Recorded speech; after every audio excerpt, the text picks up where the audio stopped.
Among the clichés of Scottish life, none is more irritating than the new Highland Clearances, when applied by the intellectually challenged to circumstances bearing no relationship to the original. No surprise then that Christina McKelvie MSP regards Brexit as the new Highland Clearances, on grounds so convoluted as to be not worth repeating. So far as I am aware, not even Jacob Rees-Mogg plans to burn us out our homes for voting to remain. Ms. McKelvie last came to this column's attention when she tweeted that Unionists will be a right miserable bunch tonight, after Scotland's momentous rugby victory over England. I suggested she should be sacked as convener of Holyrood's Equalities Committee on grounds that she clearly held some Scots to be more equal than others. Instead, in recognition of her wit and wisdom, she was elevated to become Minister for Older People, whatever that entails. Some saw this as compensation for the redeployment of her domestic partner, Keith Brown, who is now in charge of addressing flag-waving rebels in the public parks of Scotland. Read more. Nicola Sturgeon, Brexit makes Scottish independence inevitable. Do not subscribe to this theory and accept that Ms. McKelvie was appointed on her merits, since that tells us a lot more about the available talent pool. At least, it is to her credit that she said something worth reporting at the SNP conference, even if it was on grounds of risibility. What of the rest? In terms of debate, it made rallies of the Tory faithful look like hotbeds of dissent. No debate was allowed on either Ref 2 or the economic master plan drawn up by Andrew Wilson, which promises an additional decade of austerity in the event of independence. And that was his good news. The role of the SNP faithful is to provide patriotic applause, but what exactly were they applauding? The dismal record on education? The ruthless treatment of local government?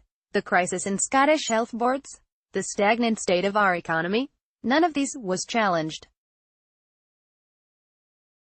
Just a procession of empty boasts and set-piece speeches. The Labour government was doing a fraction of the damage to council services that is being inflicted by Ms. Sturgeon and her colleagues. There would be so much fire and fury from party members and trade unionists that retreat would follow. That's what should make political activism matter, but not for those whose sole focus is the Constitution.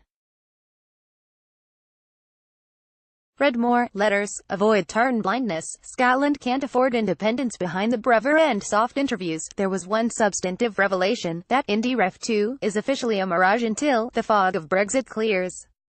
They all clapped, spurred on by appeals to patience and vision, apparently oblivious to the fact that 4 years of kidology had just been declared null and void. The fog of Brexit will not clear anytime soon. Withdrawal is scheduled for next year, with a minimum of 2 years transition, probably longer. By then, I guess, some things will be better, some worse and non-apocalyptic. The new Highland Clearances will not have occurred, nor indeed, in deference to Sir Thomas Devine, the Lowland ones either.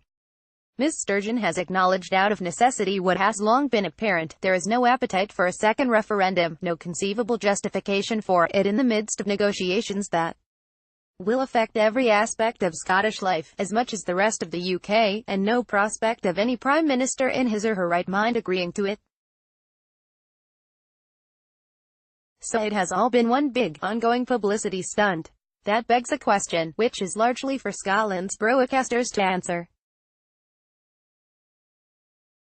If the same nonsense kicks off again, manoeuvring for the now officially distant objective of a second referendum, while Scotland's interests in the Brexit negotiations and much else play second fiddle, will Ms. Sturgeon be treated with the same deference? Meanwhile, great to be reminded there is still a place for grown-up politics capable of good outcomes. If a change of policy is forced on the foolish underfunding of universal credit, to protect those who would suffer, that will be worth waving a flag for.